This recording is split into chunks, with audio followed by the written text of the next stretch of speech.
ओम नमः शिवाय। हर हर महादेव। जय माता मनसा रानी नमः। जय माँ मातंगे नमः। जी हाँ, मेरे शिव पुराण कथा सुनने वाले सभी माता बहनों को सहने भरा नमस्कार। और सावन मास के शुभ अवसर पर जितने भी हमारे माता बहने भक्तगण शिव पुराण कथा श्रवण कर रहे हैं, सभी को बारंबार नमस्कार। और आप सभी मेरे भक्त हो, या तो जहाँ पे शिव पुराण कथा प्रसंग चल रहा है वहां जाकर, या अपनी मोबाइल सोशल मीडिया के जरिए से आप शिव पुराण कथा श्रवण करेंगे तो दोनों का लाभ स्वयं बराबर आपको प्राप्त होंगे। मेरे भक्तों चलिए आज हम आप सभी को शिव पुराण कथा श्रवण कराएंगे। तो शिव पुराण कथा श्रवण करने से पहले मेरे भक्तों, आप सभी माता बहनों को, जितने भी हमारे शिव पुराण और शिव भक्त हमारे माता बहने हैं, सभी को हर हर महादेव, जगदम्बा पार्वती माता की, मातंगी माता की, मनसा देवी की, गुरुदेव भगवान की। ओम नमः शिवाय। ओम नमः शिवाय। ओम नमः शिवाय। मेरे भक्तों, आज हम आप सभी के बीच लेकर उपस्थित हुए हैं षडंग लिंग स्वरूप प्रणव का महत्व, उसके सूक्ष्म रूप ओमकार और स्थूल रूप पंचाक्षर मंत्र का विवेचन, उसके जप की विधि एवं महिमा, कार्य ब्रह्मा के लोकों से लेकर करण रुद्र के लोकों तक का विवेचन करके कालातीत पंचावरण विशिष्ट सी लोकों के अनिवार्य चिन्ह विभव का निरूपण तथा शिव भक्तों के सत्कारी महत्व। आज का शिव प्रसंग का हेडलाइन ये है मेरे भक्तों। ऋषि बोले, प्रभु महामुने, आप हमारे लिए क्रमशः षडंगलिंग स्वरूप प्रणव का महत्व तथा शिव भक्तों के पूजन का प्रकार का बताइए। पूजन के विधि के बारे में, षडंगलिंग के बारे में ऋषि बता रहे हैं मेरे भक्तों। सुतक जी ने कहा, महर्षियों, आप लोग तपस्वी धनी है, आपने यह बड़ा सुंदर प्रश्न उपस्थित किया है, किंतु इसका ठीक ठीक उत्तर महादेव जी ही जानते हैं, दूसरा कोई नहीं। तथापि भगवान शिव की कृपा ही मैं इस विषय का वर्णन करूंगा। वे भगवान शिव हमारी और आप लोगों की रक्षा का भारी भार बारंबार स्वयं ही ग्रहण करें। पर नाम और प्रकृति से उत्पन्न संसार रूपी महासागर का प्रणव, इसमें पार करने के लिए दूसरी नाव है, इसलिए इस ओकार को प्रणव की संज्ञा देते हैं। ओमकार अपने जाप करने वाले साधकों से कहता है, परम पंच नहीं है वह तुम लोगों के लिए अंत। इस भाव को लेकर भी ज्ञानी पुरुष ओम को प्रणव नाम से जानते हैं। इसका दूसरा भाव यह है, प्रोकेशन नियत व यशमानव मोक्षम इति व प्रणम, अर्थात यह तुम सब उपासकों को बलपूर्वक मोक्ष तक पहुंचा देगा। इस अभिप्राय भी इसे ऋषि मुनि प्रणव कहते हैं। अपना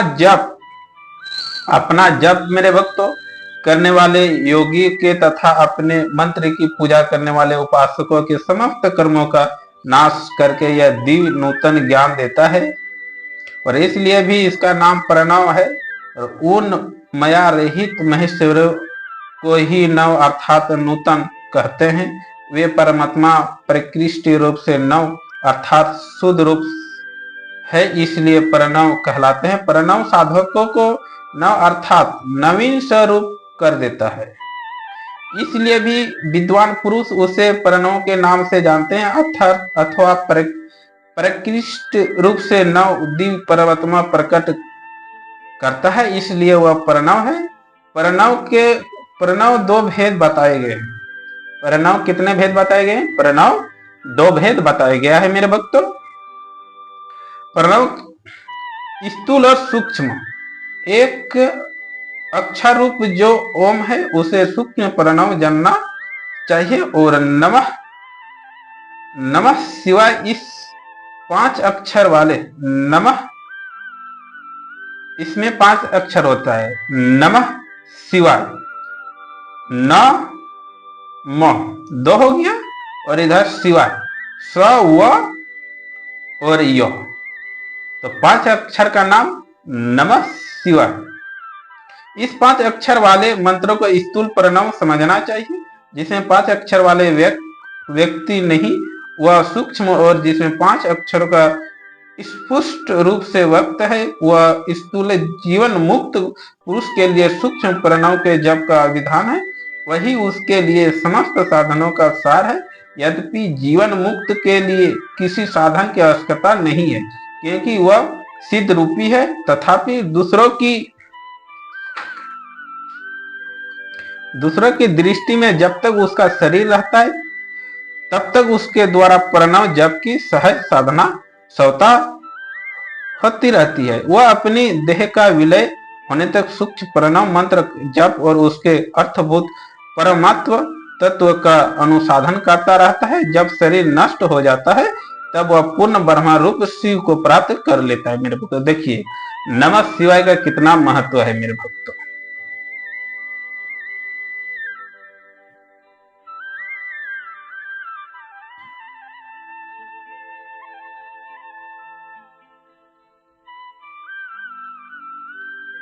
यह सुनिश्चित बात है, जो अर्थात अनुसाधन न करके केवल मंत्र का जप करता है उसे निश्चय ही योग की प्राप्ति होती है। जिसमें 36 करोड़ मंत्र का जप कर लिया हो उसे अवश्य ही योग प्राप्त हो जाता है। सूक्ष्म प्रणव के भी हर्ष और दीर्घ के भेद से 2 रूप जानने चाहिए। आकार, उकार, मकार, बिंदु, नाद, शब्द, काल और काला से युक्त जो प्रणव है उसे दीर्घ प्रणव कहते हैं। वह योगी के ही हृदय में स्थित होता है। मकार पर्यंत जो ओम है वह ओ हसहु म, ये और इन 3 महत्व तत्वों युक्त है। इसको हस्व प्रणव कहते हैं। और शिव है और हसहु शक्ति है। और मकार इन दोनों की एकता व त्रिकता रूप से ऐसा समझकर हर्ष प्रणव का जप करना चाहिए। जो अपने समस्त पापों का क्षय करना चाहते हैं उनके लिए इस हर्ष प्रणव जप अत्यंत आवश्यक है। पृथ्वी, जल, तेज, वायु और आकाश, ये 5 भूत तथा शब्द, स्पर्श आदि इनके 5 विषय, ये सब मिलकर 10 वस्तुएं मनुष्य को कामना के विषय है। इसकी आशा मन में लेकर जो कर्मों के अनुष्ठान संलग्न होते वे 10 प्रकार के पुरुष विदित अथवा प्रवृत्ति मार्गी कहलाते हैं। तथा जो निष्काम भाव से शास्त्र विदित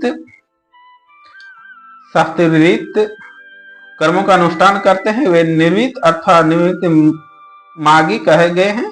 और प्रवृत्ति पुरुष को हर्ष प्रणव ही जप करना चाहिए।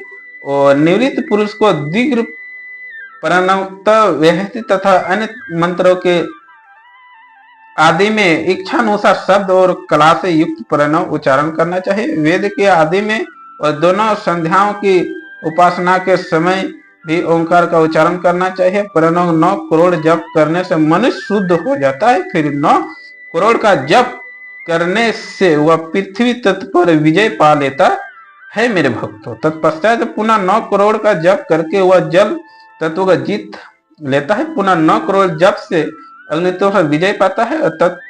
तदंतर फिर 9 करोड़ का जप करके वह वायु तत्व पर विजय होता है। फिर 9 करोड़ जब से आकाश के अपने अधिकार में कर लेता है। इसी प्रकार 9 करोड़ों का जप करके वह क्रमशः गंध, रस, रूप, स्पर्श और शब्द पर विजय पाता है। इसके बाद फिर 9 करोड़ का जप करके अहंकार को भी जीत लेता है। इस तरह 108 करोड़ों प्रणव का जप करके उत्कृष्ट बोधों का प्राप्त हुआ पुरुष शुद्ध योगों का लाभ करता है। शुद्ध योगों से युक्त होने पर वह जीवन मुक्त हो जाता है, इसमें संशय नहीं है। सदा प्रणव का जप और प्रणव रूप शिव का ध्यान करते करते समाधि में स्थित हुआ महायोगी पुरुष साक्षात शिव ही है, इसमें संशय नहीं है। पहले अपने शरीर में प्रणव के ऋषि छंद और देवता आदि का न्यास करके फिर जप आरंभ करना चाहिए। आकारिका मात्रिका वर्णों से युक्त प्रणव अपने अंगों में न्यास मेरे भक्तों करके मनुष्य ऋषि हो जाता है और मंत्रों के दशाविंश संस्कार मात्रिक न्यास तथा षडश शोधन आदि के साथ संपूर्ण न्यास फल उसे प्राप्त हो जाता है। प्रवृत्ति तथा प्रवृत्ति निर्वृत्ति से मिश्रित भाव वाले पुरुष के लिए स्थूल प्रणव जप ही अभिष्ट साधक होता है और क्रिया तप और जप के योग से सी योगी तीन प्रकार होते हैं, जो क्रमशः क्रिया योगी, तपोयोगी और जप योगी कहलाते हैं। जो धन आदि वैभव से पूजा सामग्री संचय करके हाथ आदि अंगों से नमस्कार क्रिया करते हैं, वह करते हुए इष्ट देव की पूजा में लगा रहता है, वह क्रिया योगी कहलाता है मेरे भक्त। तो इसका मंत्र विद्या का भेद अगले अध्याय में दिए जाएंगे। इस प्रसंग का काफी लंबी है, तो खंड खंड करके आप सभी को हम बताया जाएगा मेरे भक्तों। तो इस प्रोग्राम में बस इतना ही, इजाजत दीजिए। ओम नमः शिवाय, हर हर महादेव। जय जगदम्बा पार्वती माता की, जय मनसा देवी की, जय मातंगी माता की, जय गुरुदेव भगवान की। मिलते हैं नेक्स्ट प्रोग्रामों में। ओम नमः शिवाय।